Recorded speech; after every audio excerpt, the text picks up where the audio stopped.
마지막으로 힘내세요. 네, 오늘 독서 지문 마지막 녀석이 될 거예요.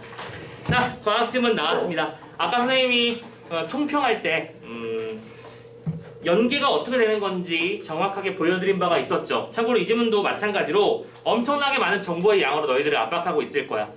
다만 그 정보의 양의 관계도라든가 이 과정에서의 부분적 특징들을 정리해주는 게 중요했다는 거 느낌을 받으셨는지 모르겠고, 정답률 개념으로 얘기하자면 11번 문제가 오답률 화작기준 6위, 엄멜기준 7위가 됐었고요.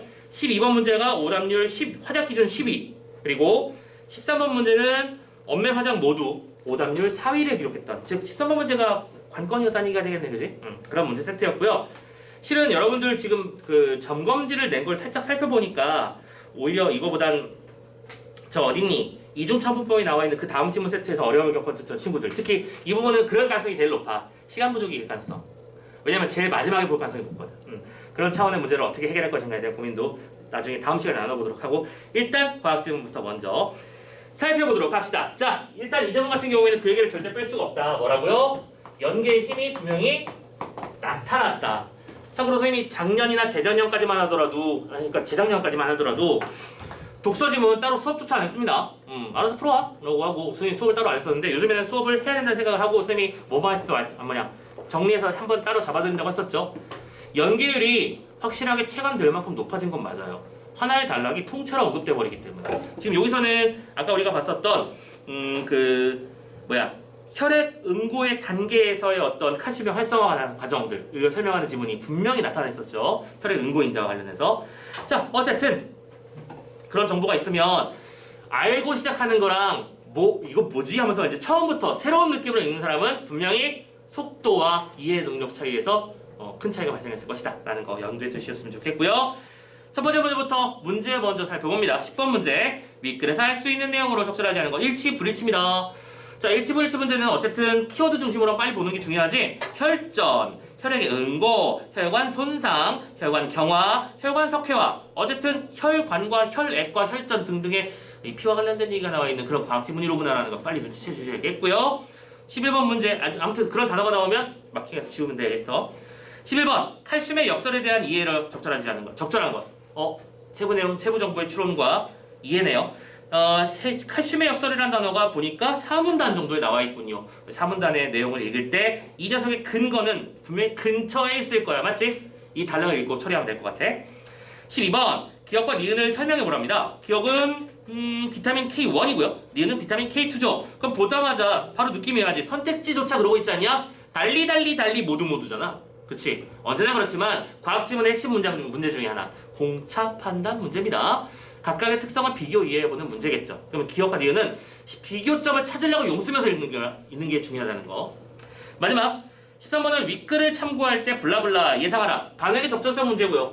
그리고 이건 선생님이 누차 말씀드리고 있습니다. 그냥 첫 번째 문장 하나 정도만 대충 읽으라고요. 첫 번째 문장에 보면 다음은 혈전으로 인한 질환을 예방 또는 치료하는 약물이다. 자, 혈전이라는 걸 이해한 다음에 그 혈전의 어떤 과정과 프로세스를 이해하는 걸 바탕으로 다음에 특정한 상황을 집어넣어보기까지 하라는 그런 문제겠지? 난도 제법 있을 거라는 예상도 하셨을 겁니다.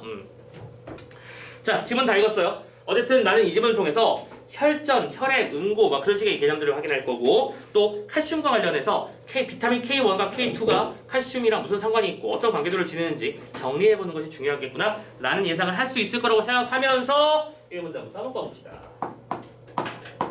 자, 보고싱. 혈액은요, 세포에 필요한 물질을 공급하고 노폐물을 제거하죠. 혈액의 일반적 특징이네요. 뭐 어려운 거 없고 넘어갑니다. 만약 혈관벽이 손상되어 출혈이 생기면 이라고 했어. 자, 이거 뭐예요? 조건이잖아. 이런 조건들이 나오면 그 조건에 어울리는 결과, 상응하는 어떤 원인 결과 관계가 나타나는 경우가 일반적입니다. 그래서 이런 것들은 주의 깊게 보셔야 돼요. 오케이? 자, 이건 무슨 일이 벌어진 거야? 혈관벽이 손상되는 경우야. 이게 경우야. 그렇지, 조건.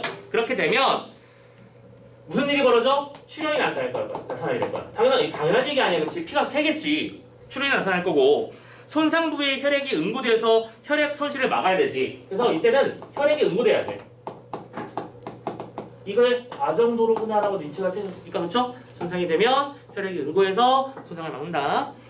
이때 혈액 응고는 섬유소 단백질인 피브린이 모여서 형성된 섬유소 그물이 라고 했어. 자, 이때 중요 조건은 혈액의 응고에 대한 설명이야. 그리고 과학 지문을 열심히 공부한 친구들은 느낌이 왔을 거야. 자, 지금부터 내가 보는 이 말들은 앞으로 내가 문제를 풀기 위해서 베이스 지식으로 깔고 있어야 되는 내용을 설명하고 있다는 걸 눈치챘을 겁니다. 그쵸? 자, 아무튼 피브린이라는 것이 모인 건데, 참고로 그 피브린은 뭐의 핵심이야? 아니, 뭐가 모인 거야? 섬유소 단백질이야. 자, 섬유소 단백질인 피브린이 모여서 형성된 피브린의 모임이라고 쓸게요. 모임이라고 하고 화살표 그리겠습니다. 피브린의 모임인 뭐가? 섬유소 그물이. 섬유소 그물이 계속 혈소판이 응집된 혈소판 마개와 뭉쳐 플러스구나. 혈소판 마개와 뭉쳐. 근데 이때 혈소판 마개라는 건 뭐가 뭉친 거라고? 혈소판의 응집이야. 이런 건 혈소판의 응집. 잠깐만, 이거 이렇게 똑같이 써볼까? 응집. 혈소판. 이렇게 쓰는 게 비교적으로 보기 좋겠네요. 그죠? 지우자. A. 자, 혈소판. 소판 마개. 지금 선생님은 여러분들이 머릿속에 그림 그리는 방법에 대해서 쓰고 있는 것 뿐이니까 이거는 뭐 좋을 대로 하세요. 자, 이것과 뭉쳐 혈병이라는 덩어리를 만드는 현상이. 아하, 그렇군. 이 두 개가 합쳐지면 뭐가 만들어지는 거야? 혈병이 만들어져. 덩어리야. 피브린이 뭉쳐서 섬유소 그물을 만들고 혈소판이 뭉쳐서 혈소판에 마개를 만든 다음에 이 두 개가 합쳐지면 혈병이 된다는 얘기야. 그지? 이때 혈액 응고는 혈관 속에서도 일어나는데 삐빅 했어. 뭔가 이상하다는 느낌을 받아야 돼. 지금 조건이 달라진 거죠. 1번이라고 쓸게요. 조건이 다른 거예요. 지금 이건 앞에서 얘기했던 거는 혈관 벽이 손상될 때를 말했던 거고, 지금 얘기하고 있는 건 혈관 속이야. 혈관 속에서도 일어난다. 그때 나타나는 혈병은 혈전이라고 불러요. 그러면 이때는 이거는 선생님 도라고 쓸게요. 똑같은 과정이 일어나지만 이때는 이건 혈전이라고 부른답니다. 같은 얘기 다른 개념이잖아 지금. 그쵸? 이 두 개의 차이가 첫 번째 문단부터 구분이 되고 계셨어야 합니다. 오케이? 같은 얘기하는 게 아니었어요. 혈전이라고 하고, 이때 이물질이 쌓여서 동맥 내벽이 두꺼워지는 동맥 경화가 일어나면, 자, 이번엔 조건 3입니다. 동맥 경화가 일어나면, 그리고 동맥 경화라고 하는 건 실은 2번 얘기하는 거라는 거 느낌이 왔죠? 맞나요? 동맥이라고 하는 게 혈관이잖아. 그치? 혈관 안에서 경화가, 즉 굳어짐 현상이 일어나는 것이라는 얘기니까 2번 얘기를 할 거야. 일어나면 그 부위에 혈전이 침착하고, 혈전이 침착한다는 얘기는 눌러붙는다는 얘기죠. 오케이? 그리고 혈류가 감소하고요. 별로 다수 가자네. 자, 감소하는 등의 일이 벌어지면서 혈관 질환이 발생하는 거야. 그리고 이게 뭐야? 혈관 질환이야. 그리고 결론적으로는 이 지문은 혈관 질환은 왜 생기고 어떤 과정을 거치는 것이며 이런 것들을 설명하는 지문이라는 걸 선언한 거지. 그리고 이러한 혈액의 응고 및 원활한 순환에, 그렇지? 그래서 결론적으로는 이런 과정에서 이제 응고되는 것과 순환되는 것들이 중요한 개념인 건데, 이때 중요한 건 이 녀석들이 뭐예요? 비타민 K의 영향을 받아 라고 하는 데서 일단 먼저 마무리를 지었습니다. 첫 번째 단락은 지문을 이해하기 위한 기본 조건 설명이었습니다. 됐죠? 오케이. 자, 그러면 이어서 이 문단 가기 전에 혹시 1치 문제에서 지울 수 있는 건 없는지 확인하러 가볼까요? 항상 하던 패턴이야, 그지? 자, 1번 10번에 1번 혈전이 형성되면, 혈전은 뭐더라? 요겁니다. 그죠? 혈전이 형성되면 섬유소 그물이 뭉쳐 혈액의 손실을 막는다. 잠깐, 뭐가 이상하지 않아? 그러니까 혈전이 생성되면 이거 된다는 얘기는, 잠깐 봐봐, 이거는 이거랑 같은 거라며. 지금 이게 실제로도 그거의 응용이야. A는 B이고 B는 C인데 A는 C일까요? 이걸 따지는 거잖아. A 하게 되면 B 하게 되는 거고 C 하게 되면 D 하는 건데, 실은 여기서 A와 C랑 같은 거잖아. 맞니? 그러면 요걸 얘기했지만 실은 우리는 뭘 보면 되는 거야? 요걸 보면 되는 거지. 관계도 이해돼? 오케이? 그 관계도를 살펴봤을 때는 그럼 뭐야? 이게 조건이고 이게 결과야. 그렇잖아. 조건이라며. 그 조건에 의해서 이런 일이 벌어지는 거잖아. 그러면 지금 이 선택지는 뭐라고 있는 거야? 이 결과가 일어나면 이런 조건이 생긴다고 말하고 있는 거잖아. 틀렸네. 1번이지 뭐. 아싸 해기도 해야죠. 그죠? 됐나요? 1번 문제 정답. 이 말을 맞는 말로 바꿔보자. 섬유소 그물이 뭉쳐. 섬유소 그물이 뭉쳐서 혈소판 마개와 합쳐지게 되면 혈병이 생기는 것이다. 그리고 혈병을 통해서 혈액의 소실을 막는 거야. 그렇게 말하는 게 맞겠지. 1번 땡입니다. 자, 답 잡았고요. 기분 좋은 마음으로 나머지는 룰을 한번 읽어봅시다. 혈액의 응고도 봤잖아. 그치? 혈액의 응고가 이루어지려면 혈소판 마개는 형성이 반드시 필요해. 맞죠? 혈소판 마개도 그 형성 요소 중에 하나니까. 동그라미. 잠깐만. 1문단에서 답이 너무 많이 나오고 있지 않니? 3번 더 볼까? 혈관 손상 부위에 혈병이 생기려면 혈소판이 응집되어야 된대요. 혈병이 생기려면 혈소판이 응집돼야 되는 거야. 같은 말이잖아. 순서만 바꿔서 쓴 것뿐이지. 4번도 그러네. 혈관 경화를 방지하려면 동맥경화, 혈관 경화지. 이물질이 침착되지 않아야지. 이물질, 혈전, 침착이잖아. 봐봐. 같은 말을 다른 말로 대체 안 한다는 특성이 또 보이죠? 여기서는 혈전이라고 했지만 혈전은 이물질이 되는 거니까. 됐나요? 핏덩어리니까요.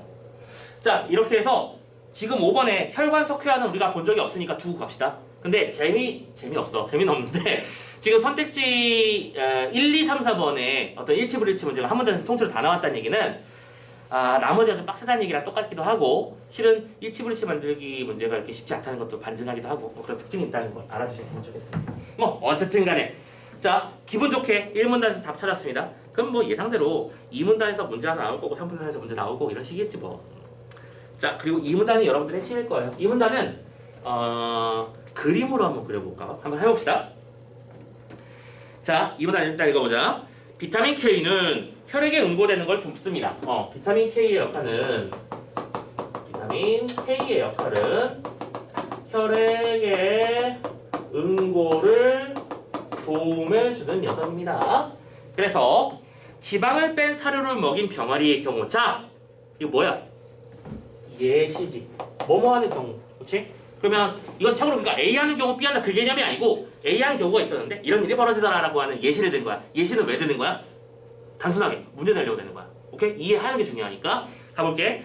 지방을 뺀 사료를 먹인 병아리가 있었는데 지방에 녹는 어떤 물질이 결핍되어 혈액 응고가 지연된다는 사실을 발견했고 그 물질을 비타민 K로 명명했지. 자, 그러면 이 정보에서 주고 있는 핵심 정보는 뭐지? 이 녀석은 이 정보가 더 중요한 거 아니야? 얘 지방에 녹아요. 라는 거 알려주는 거죠. 그죠? 괜히 한 말 아닐 거야. 단 한 문장도 허투루 쓰지 않습니다. 그래서 이 녀석을 비타민 K라고 명명을 했는데요. 자, 혈액 응고라고 하는 것은 단백질로 이루어진 다양한 인자들이 관여하는 연쇄 반응에 의해서 일어나. 자, 혈액 응고라고 하는 건 이 단백질들이 연쇄로 반응을 해요. 체인 리액션. 연쇄 반응이라고 하는 개념도 우리 과학지문에서 자주 보는 개념입니다. 그렇죠? 그리고 지금부터는 이 연쇄 반응을 설명할 건데 얘들아, 연쇄가 뭐야? 우리 참고로 문학에서의 연쇄법이 뭐더라? 꼬리에 꼬리를 무는 표현법이잖아. 그치? 원숭이, 엉덩이는 빨개. 그래, 빨가면 사과고 사과는 마실 거. 이렇게 가는 것이지. 같은 개념입니다. 얘도 꼬리에 꼬리를 물 거예요. 그 관계도를 그리는 게 중요하고 이렇게 관계도를 따지는 것들은 기본적으로 기술 지문에서 많이 선호되는 형태의 지문 스타일인데 여기서 똑같이 나왔다는 거 생각해두자. 자, 이해하러 갑시다. 너무 대놓고 우선이라고 써놨잖아. 우선. 단계를 하나씩 따져가 볼게. 우선 여러 혈액 응고인자들이 활성화된대. 자, 좀 귀찮지만 써보자. 여러 혈액 응고인자들이 뭐 돼야 돼? 활성화되는 게 시작이야. 그리고 예상, 눈치 빠른 친구들은 알았을 거야. 요것도 따로 설명하겠지? 라는 느낌이 들지 않냐? 이 활성화는 어떤 일이 벌어질까? 활성화가 되면 이후 끊어지죠? 프로트롬빈이 활성화됩니다. 그러면 이렇게 되면 화살표 프로트롬빈이 활성화됩니다. 마치 스위치 켜두듯이 인자가 활성되면 프로트롬빈이 활성화된대요. 그리고 이게 활성화가 되면 뭐가 되는 거야? 화살표. 참고로 프로라는 게 앞의-라는 뜻인 건 알고 있지. 접두사, 그치? 아마 선생님 과거는 모르니까 그럴 거라고 생각해. 그래서 트롬빈이 이전의 상태라는 걸 말하는 거니까 그래서 얘가 뭐가 되는 거야? 트롬빈이 되는 거야. 됐죠? 좋아.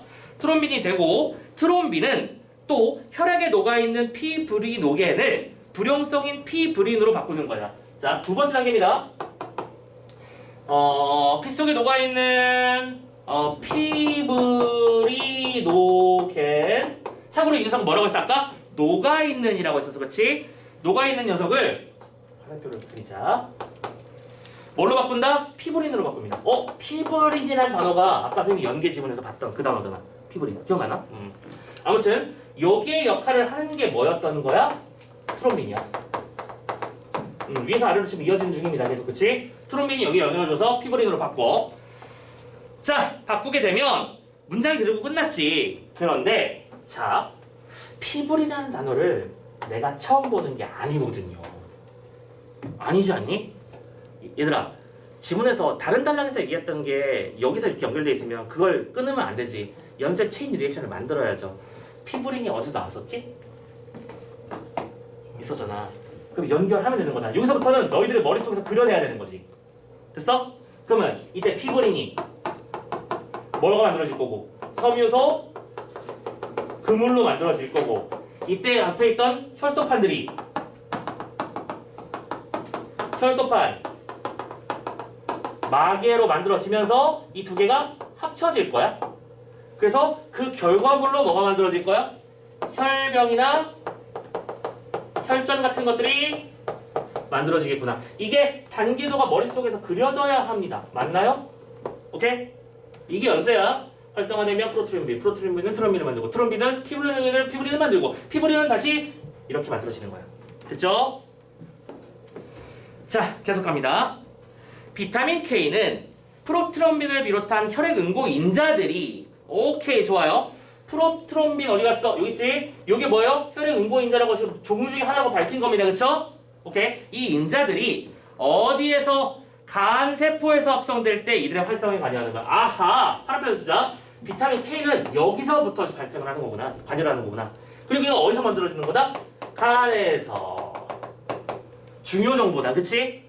이 체인 리액션 속에서도 체인 리액션 안에서 비타민 K라고 하는 것이 연쇄 반응에 도움을 주는데, 혈액 응고에 도움을 주는 건 여기서 활성화의 인자의 역할을 하기 때문인 거야. 활성화 시키는 역할이겠지.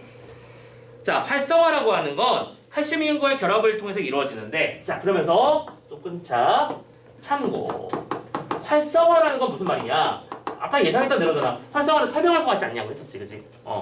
활성화라고 하는 건 칼슘 이온과의 결합이야. 이퀄 칼슘 이온과 결합한다는 걸 말해. 그래서 이들 혈액 단백질이 칼슘 이온과 결합하려면 카르복실화 되어 있어야 하거든. 자, 말이 좀 실제로 많이 나온다, 그렇죠? 이때 이게 조건이 성립하려면 뭐요? 카르복실화라는 게 필요하대요. 카르복실화가 되어 있어야 이게 될 수 있어. 그리고 이때 카르복실화라는 건 또 뭐냐면 계속해서 연결이다. 단백질을 구성하는 아미노산 중에 글루탐산이 이 녀석은 뭐냐면 글루탐산이 선생님이 힘들게 쓰고 있지만 너희들은 이걸 어떻게 마킹을 정리해서 체계도를 그려볼까를 머릿속에서 혹은 펜 마킹을 통해서 정리하고 계셔야 됩니다. 글루탐산이 감마 카르복시 글루탐산으로, 그렇지? 감마 카르복실 글루탐산으로, 왜 이렇게 긴 거야? 자, 아무튼 간에 글루탐산으로 전환되는 것을 말하죠. 오케이. 그리고 이처럼 정리, 비타민 K에 의해서 카르복실화가 되어야 활성화가 가능한 표적 단백질을 뭐라고 한다? 이렇게 되는 조건들을 가지는 녀석들을 K 의존성이라고 했나? 비타민 K 의존성 단백질이라고 부른다. 자, 놀랍게도 요 이문단 역시 그 뒤에 나오는 개념을 이해하기 위해서 필요한 기본 바탕 개념입니다. 되셨나요? 자, 뭔가 과정도가 많기는 한데 여러분들은 체계와 분류만 잘 해놓으시면 되는 거예요. 오케이? 자, 다시 한번 정리하자.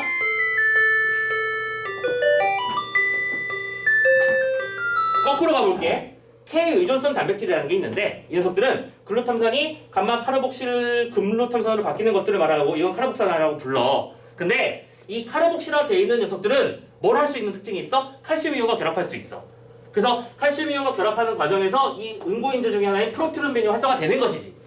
그러면서 이 뒤에 이 녀석이 트로민이 되고 트로민이 또 영향을 줘서 피브릴을 주고 즉 만들어진 A가 A 조건에서 B가 만들어지고 B가 C에 영향을 주고 C는 다시 D에 영향을 주고 이런 식의 개념이구나. 이해됐나? 이렇게 구분 작업을 해주셔야 됩니다. 자, 이 문단 읽었죠? 참고로 10번은 지금 해결 안 되고 있으니까 자, 요 바탕 개념은 앞으로 우리가 문제를 풀기가 기본 바탕이었을 거라고 생각하고 일단은 지금 할 수 있는 문제가 없으니까 바로 3문단 넘어갑니다. 고고싱. 이제 슬슬 할만할 거야. 또 솔직히 앞에보다 훨씬 쉬워. 비타민 K는 식물에서 합성되는 비타민 K1과 이건 너무 쉬운 거 아니야? 자, 기억. 비타민 K1과 이거는 그냥 내려 쓰자. 니은 비타민 K2라는 게 있는데 참고로 비타민 K1은 어디서 만들어진다고요? 식물에서 합성됩니다. 이건 식물. 흰색으로 쓸까? 너무 많아지면 복잡하니까. 자, 이건 식물에서 만들어지고요. 비타민 K2는 동물 맞나요? 어디 갔어? 동물 세포에서 합성되거나 미생물 발효. 동물이나 미생물의 발효 단계에서 만들어지는. 이건 너무 대놓고 차이점이잖아, 그치? 아무튼 간에 나뉘는데요. 녹색 채소 등은 비타민 K1을 충분히 함유하기 때문에 일반적 권장 식단을 따르면 혈액 응고에는 차질이 안 생겨요. 오케이. 그래서 이거는 뭐요? 녹색 채소. 이것만 잘 먹으면 비타민 K1은 얼마든지 섭취할 수 있고 비타민을 잘 먹어서 혈액이 빨리빨리 붙는 것들은 크게 문제가 없다는 거지. 오케이? 자, 그런데 4문단은 여기다 그냥 이어서 붙였을게요.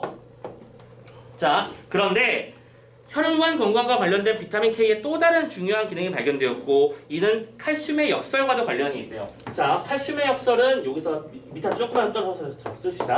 칼슘의 역설이라는 게 있답니다. 이건 뭔 소린가 보자. 나이가 들면요 뼈 조직의 칼슘 밀도가 낮아져서 골다공증이 생기긴 합니다. 이를 방지하고자 우리는 칼슘 보충제를 섭취하죠. 하지만 칼슘 보충제를 섭취해서 자, 또 뭐예요? 또 조건이잖아. 조건.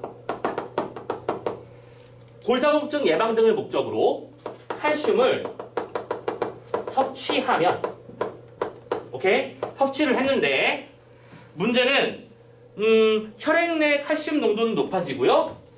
혈액 내에 칼슘 농도는 높아지고는 있는데 이와 동시에 골밀도는 높아지지 않고 골밀도는 not 높아짐 이렇게 쓸게요. 높아지지 않고 하나 더 있었구나. 대신에 혈관 벽에 칼슘염이 침착되는 혈관 석회화가 벌어진대요. 대신 혈관 석회화. 자, 이 녀석은 뭐라고요? 혈관 벽에 칼슘이 침착되는 거야? 맞지? 이런 일이 벌어지는 거야. 그러니까 칼슘을 먹어서 골밀도를 올리려고 했었는데 정작 골밀도는 안 올라가고 혈관에서만 머무르고 있다라 이거지. 오케이? 칼슘이 혈관을 잔뜩 침범했어. 자, 그렇게 되면 이때 동맥 경화 및 혈관 질환이 발생하는 거야. 바로 이게 뭐예요? 이걸 동맥 경화. 그리고 동맥 경화라는 말 지금 우리가 처음 보는 게 아니지요. 어디다 썼어? 어디다 써니 동맥 경화? 오, 여기 있네. 결국에는 이 글은 동맥 경화라는 문제점을 해결하기 위한 방안에 대해서 설명하는 글이었구나. 맞죠? 판단 됐고. 자, 이런 게 문제가 되는데요. 혈관 석회화는요. 혈관 근육 세포 등에서 생성되는 MGP라는 단백질에 의해서 억제되는데, 자, 계속해서 정보가 많아요. 혈관 석회화를 억제하는 역할을 하는 건 뭐냐면 MGP 단백질. 정보량이 많다고 흔들리면 안 됩니다. 그냥 이게 저거고 저게 여기 있고 여러분들 배치만 잘하세요. MGP 단백질에 의해서 억제되는데 이 문제는 이 단백질이 하필이면 비타민 K 의존성인 거야. 요 녀석이 하필이면 단백질, 그러니까 K 의존성인 거지. 오케이? 그래갖고 비타민 K가 부족하면 결론적으로는 MGP 단백질이 활성화되지 못해서 그렇게 됐던 거야. 원인은 알았어. 이 시스템을 이해하고 나니까 아니 도대체 왜 칼슘을 먹었는데 칼슘 때문에 농도만 높아지고 골밀도는 안 높아지느냐? 안 녹아서. 즉 활성화가 안 돼서 활성화가 안 되니까 이 다음이 다 안 되고 있는 거지. 무슨 말인지 이해됐나요? 그래서 칼슘의 역설이란 그런 말이구나. 방금 뭐 했어? 이해를 했어야 돼. 됐나? 이해됐나? 오케이. 자, 결국에는 MGP 단백질이 K 의존성 단백질이기 때문에 칼슘의 역설이 발생하는 것이다. 그리고 이거를 왜 이해하려고 용 쓰는 거야? 이게 이해와 추론 문제였던 거니까. 오케이? 비타민 K가 활성화되지 못해서. 그럼 비타민 K의 부족인 거지. 자, 계속 이제 5달러 갑시다. 비타민 K1, K2는 모두 공통점. 이거 위에다 쓸게요. 이해란 말을 좀 조금만 내리자. 공통점을 위에다 쓸게요.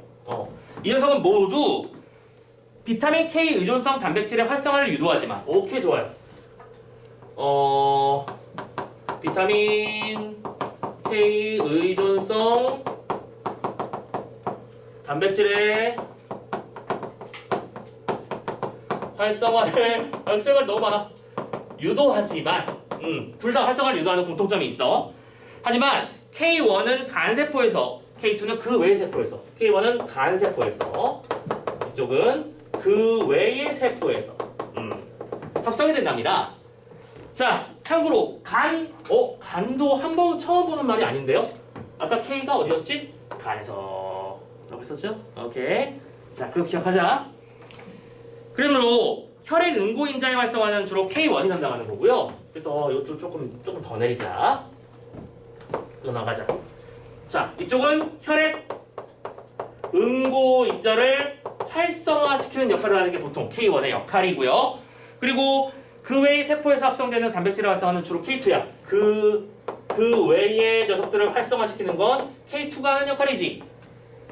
자, 이에 따라 일부 연구가들은 비타민 K의 권장량을 K1과 K2로 구분해야 된다라고 말하면서 K2가 함유된 치즈, 버터 등의 동물성 식품이라는 말을 굳이 썼어. 지금 동물성 식품과 발효식품의 섭취를 늘려야 된다고 권고한 거야. 자, 기억나? 아까 K1은 주로 어디서 만들어진다고? 식물에서 만들어진다고 했지. 지금 되게 당연한 얘기를 하나, 결정적인 얘기를 빼먹고 일부러 숨겨놓고 지금 문장을 풀어나가고 있는 게 느껴지나요? 결론적으로 이 혈액 응고와 관련해서 동맥경화의 문제점을 해결하는 건 비타민 K1이라는 소리야, K2라는 소리야. 쪽인 거야. 느낌이 왔어요? 오케이? 비타민 K2를 활성화하기 위해서는 버터나, 오케이? 아까 뭐라고 했어? 치즈 같은 거, 동물성, 이걸 먹어야 한다라고 하는 걸 지금 일부러 빈칸으로 여기서 이제 집어넣게 만들어준 거잖아. 그치? 이거 베푸는 거. 요거 구분하는 게 그래서 또 한 문제로 등장을 했던 것이죠. 되셨나요? 오케이. 자, 이제 지문 다 읽었습니다. 그냥 바로 문제 풀고 마무리할 수 있게 되었어. 자, 한번 볼까요? 자, 아까 10번 문제에 5번을 두고 왔었죠? 5번 문제. 마저 정리를 합시다. 5번. 혈관 석회화가 계속되면 동맥 내벽과 혈류의 변. 이건 그냥 아까 몇 단락이야? 옆에. 자, 마지막 단락 끝에 위에, 그죠? 내가 아까 이거 어디서 봤지? 자, 네. 동맥 경화 및 혈관 질환이 발생하는 경우가 생긴다고 했던 이 문장이죠? 오케이. 그래서 5번도 아주 간단하게 답을 잡으시면 되겠습니다. 됐죠? 자, 그러면 이제부터 참고로 이어진 세 문제는 전부 다 난이도가 높았던 문제로 여러분들이 힘들었던 문제들일 것 같습니다. 이해가 똑바로 됐다면 어떻게 풀리는지 한번 살펴보자. 11번 칼슘의 역설에 대한 이해로 적절한 것을 찾아보자. 1번 칼슘 복충제를 섭취하면 오히려 비타민 K의 효용성이 무슨 말이야? 실제로 사용되는 어떤 효율성을 말하는 거죠? 감소하니? 아니죠. 칼슘 보충제를 섭취하면 K1은 칼슘 보충제를 통해서 서로 효용성이 감소한다는 말 자체가 성립하지 않는 거잖아. 그죠? 당연히 말이 안 되죠. 1번 땡. 자, 2번. 참고로 이 문제의 선택률은 50%였습니다. 칼슘 보충제를 섭취해도 뼈 조직에는 칼슘이 여전히 필요하다는 말이겠구나. 맞는 말이지. 자, 이게 아까 뭐였냐면 칼슘을 섭취를 했는데 혈액에는 들어가는데 뼈에는 전달이 안 되고 있는 거야. 그래서 그게 그냥 석회화가 돼서 혈관을 막아버리는 일이 벌어지고 있는 것이죠. 됐나요? 오케이. 자, 그래서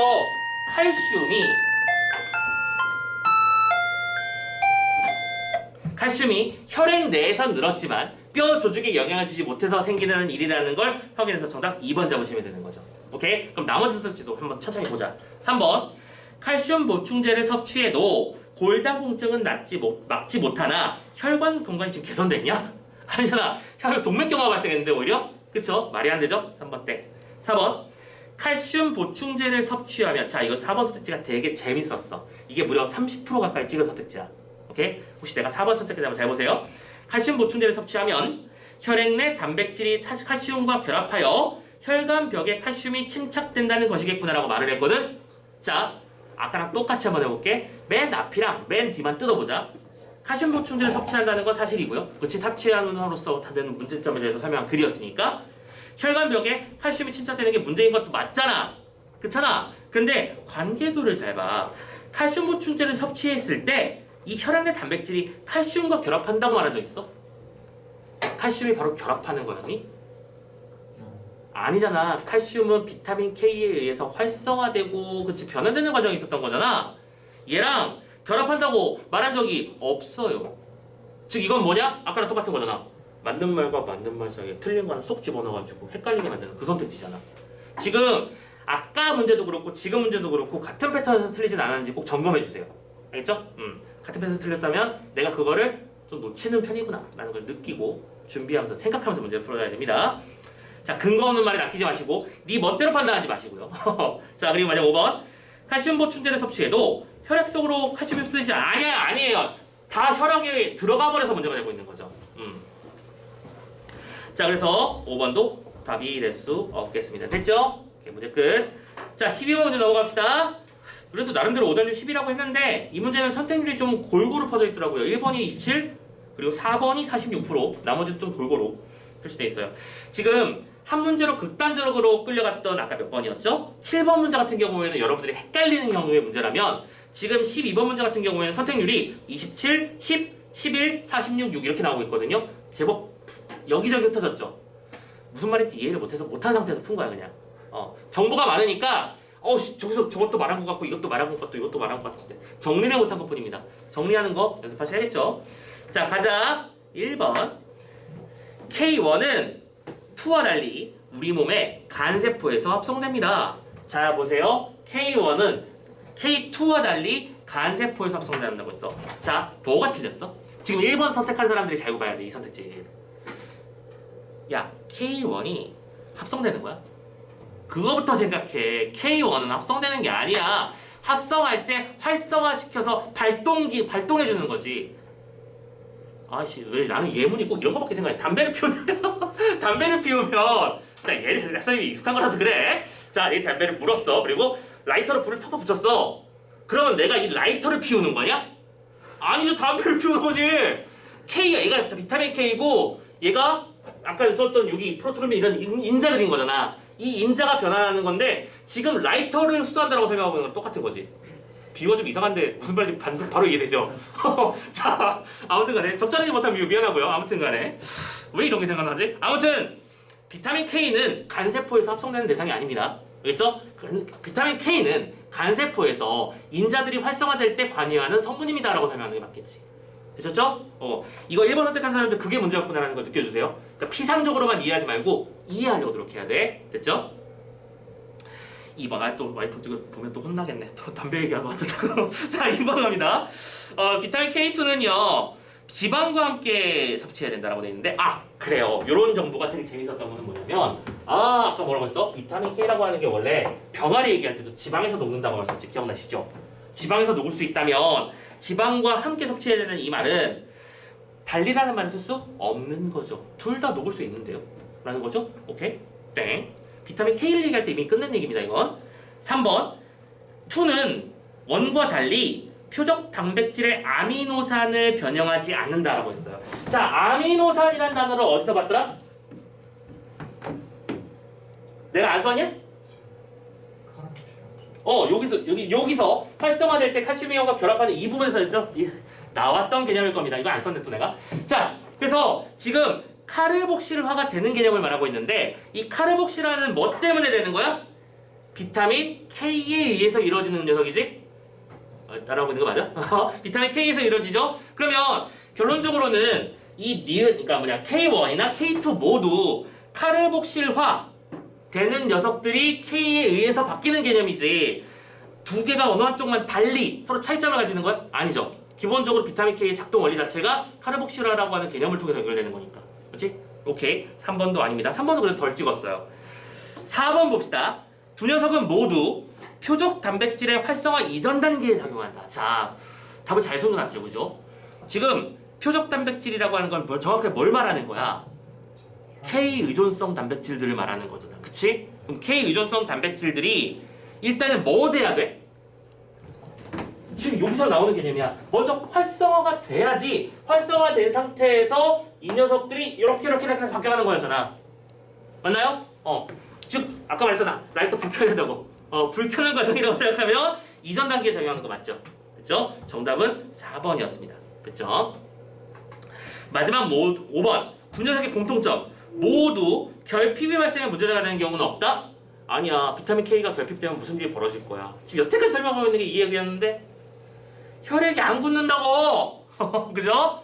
참고로 이런 비타민 K 이런 활성인자를 활성화시키지 못하는 병을 가진 사람들이 진짜 위험한 어떤 일들을 많이 겪죠. 특히 이제 그런 경우도 실제에서 TV에서 많이 나오잖아. 혹시 본 적 없어?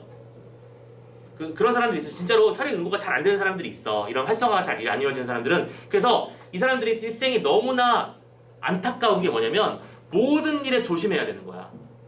흔히 우리가 뭐 길을 가다가 손가락 찍어 찧었잖아. 오케이? 찧었으면 피나네 하면은 우리는 대충 연고 바르고 밴드 바르고 끝나는 거잖아. 당연히 굳을 거라고 예상하고요. 근데 이 사람은 안 굳어. 피가 계속 줄줄줄줄 나오는 거야. 그럼 피가 나오는 것만 문제야? 열려있다는 얘기잖아요. 이 구멍이. 세균 침투 어쩔 건데. 그쵸? 여러분들 지금 현재 공부하고 있는 이 손을 그냥 이걸 쭉 찍은 다음에 이거 배양시키면은 어마무시한 한 125 정도의 세균이 나오는 거 우리 알고 있잖아. 미친 듯이 들어가고 있어, 지금. 그러니까 작은 상처 때문에 목숨을 잃을 수도 있어요, 진짜로. 그래서 그런 사람들은 굉장히 극도로 조심을 해야 되더라고요. 그래서 예전에 한번 다큐멘터리에서 보여주던데 나 왜 그런 걸 보는지 모르겠구나. 아무튼간에 그런 안타까운 일들도 실제로 존재한다는 거예요. 자, 마지막 문제 13번까지 풀고 숨 좀 돌리러 갑시다. 참고로 이 세 번째 문제는 13번 문제는 오답률 3위를 찍었죠. 자, 혈전으로 인한 질환을 예방 또는 치료하는 문장이었습니다. 혈전. 지금 여태까지 했던 이 모든 개념을 포괄하는 개념입니다. 하나씩 따져보자. 자, 일단은 가나다를 따로따로 해서 1, 2, 3번부터 먼저 정리를 해볼까요? 1번 와파린이라는 녀석이 있대요. 근데 이 녀석은요 트롬빈에는 작용하지 않고 어디 갔어? 여기에는 작용하지 않는데 비타민 K의 작용은 반응을 한대요. 그럼 생각해봐. 지금 이 와파린이라는 녀석을 투여하면 어디부터 커트당하는 거야? 여기부터 커트당하는 거야. 즉 활성화 자체가 이루어지지 않는 거네. 애초에 시작부터 안 되는 거야, 그지? 자, 선택지 1번. 가의 지나친 투여는 혈관 석회화를 유발하겠네요. 활성화가 안 되니까 침착될 것이고 침착되니까 석회화가 일어나겠지. 문제 없나? 질문? 없지? 오케이. 자, 1번은 뭐였죠? 슈퍼패스. 2번. 플라스미노겐 활성제라는 게 있대요. 이거 뭘 어디서 많은 것들을 만들어내? 자, 아무튼 간에 이 녀석은 피브리노겐에는 작용하지 않고 어디 갔어? 여기에는 작용하지 않고 피브린을 분해한대요. 그런데 잠깐만. 피브린을 분해한다는 얘기는 뭐랑 똑같은 말이더라? 혈병혈전을 분해한단 말이랑 똑같은 거지. 그치? 그러니까 요 단계부터 시작된다는 얘기야. 이 녀석의 특징은. 자, 그럼 가보자. 나는 이미 뭉쳐있던 혈전이 풀어지도록 할 수 있겠구나. 그쵸? 피브린이 뭉친 것들이 또 다른 혈소판이랑 뭉쳐가지고 혈전을 만드는 것이라면 피브린을 분해해주는 건 곧 혈소판 이 덩어리를 혈전을 분해해주는 효과를 하는 거랑 똑같은 거겠지. 2번도 오케이 할만해요. 좋아요. 3번 헤파린. 어디서 많이 듣던 말 아니냐? 그 의학 드라마 같은 데 보면 헤파린 3ml 투여 막 이런 거 많이 하지 않냐? 나만 그런 거 봤어? 아니 그 의학 드라마 같은 데 대사 칠 때 이게 자주 나오는 얘기야 이거. 그래서 선생님도 이게 왜 알았냐면 이게 응급 환자들이 피가 굳고 이렇게 되는 그런 과정들을 빨리 조절을 해주고 정리를 해줘야지 수술도 할 수 있고 이런 거잖아. 그쵸? 혈전이 생기기 시작해서 사람이 죽을 위험을 처하면 안 되니까 보통 응급실에 이런 데서 이 헤파린이라는 단어를 되게 많이 쓰더라고. 근데 뭔지도 모르고 그런 것 같다 그래서 되게 많이 들어본 단어라고 생각하고 있었어요. 아무튼 그게 이거였군. 헤파린은 뭐냐면 비타민 K 의존성 단백질에는 작용하지 않아. 자, 다시. 그러니까 어디 갔어? 그치? MGP 단백질이라든가 같은 어떤 K 의존성 단백질에 카르복실화되는 그런 녀석에는 작용하지 않아요. 그런데 대신에 트롬빈의 작용은 없지 않대요. 트롬빈이 뭐였더라? 아까 요 녀석은 방해를 해요. 그죠? 자, 그러면 차분하게 따져봐. 지금 이거는 연쇄 작용상에서 어디를 끊었을 때 어디부터 문제가 되는지를 보는 문제니까. 자, 한번 다는 혈액 응고인자와 칼슘 이온의 결합을 억제할 거래요. 잠깐만. 혈액 응고인자랑 칼슘 이온의 결합하는 게 뭐더라? 트롬빈으로 바뀌는 거잖아. 그렇잖아. 근데 트롬빈의 작용을 억제한다고 했으니까 자, 잘 생각해봐. 머리를 잘 굴려야 돼. 혈액 응고인자와 칼슘 이온이 결합하는 과정에서는 뭐가 필요해? 활성화가 필요해. 그치? 그리고 그 활성화가 되려면 뭐가 필요해? 카르복실화가 선행되어야 해. 맞지? 카르복실화가 선행되어야 되는데 문제는 이 녀석은 그러면 이미 그 벌어진 뒤에 작용하는 거니까 억제를 할 수 있겠어? 없겠어? 없지. 3번이네. 오케이? 그 연쇄반응 단계 따지는 문제였던 겁니다. 됐죠? 이미 앞에서 K의존성 단백질에는 작용하지 않는다고 했었으니까 그쵸? 활성화는 이미 이루어져 버린 거야. 그죠? 그 다음에는 억제가 되지 않겠죠. 됐습니다. 됐죠?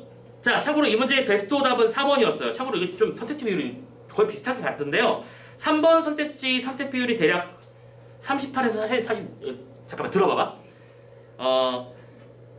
화작하는 친구들은 3번을 38%, 4번을 30% 정도 찍었어요.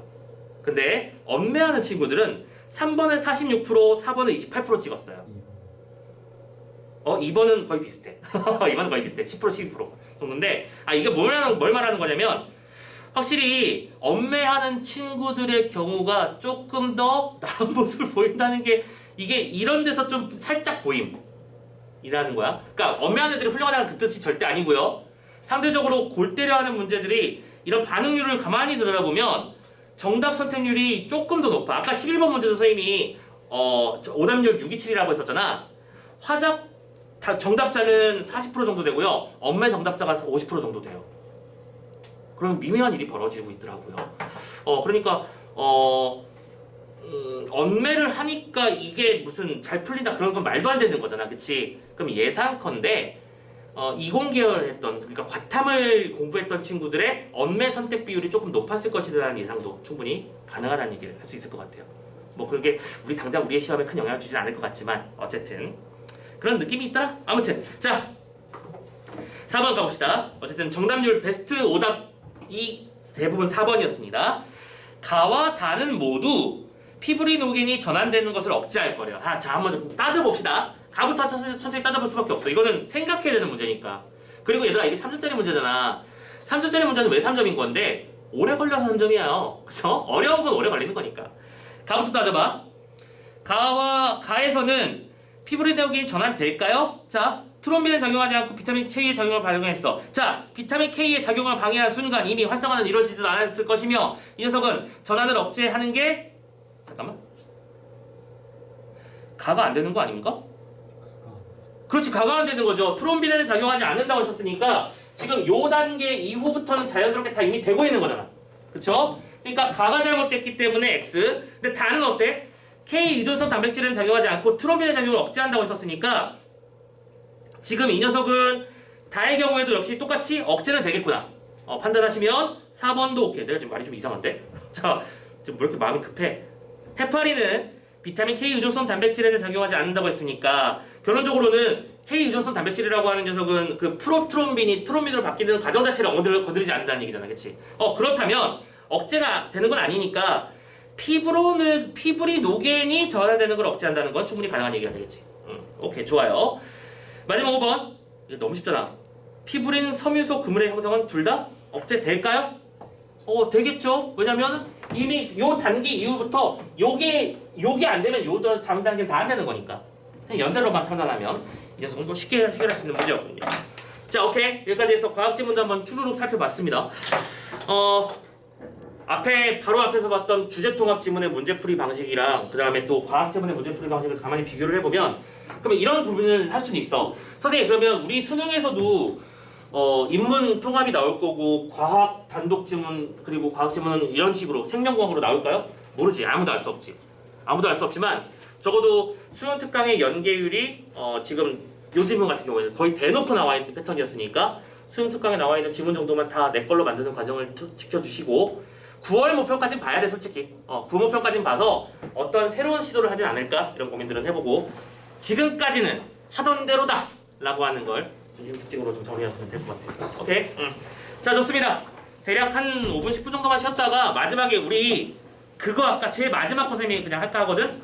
현대시 두 편 있는 편. 그래서 한 개가 연계라서 금방 끝날 수 있을 것 같아서 요걸로 마무리를 지을 테니까 잠깐만 쉬고 마지막 세트 32번부터 34번 마무리하겠습니다. 잠깐만요.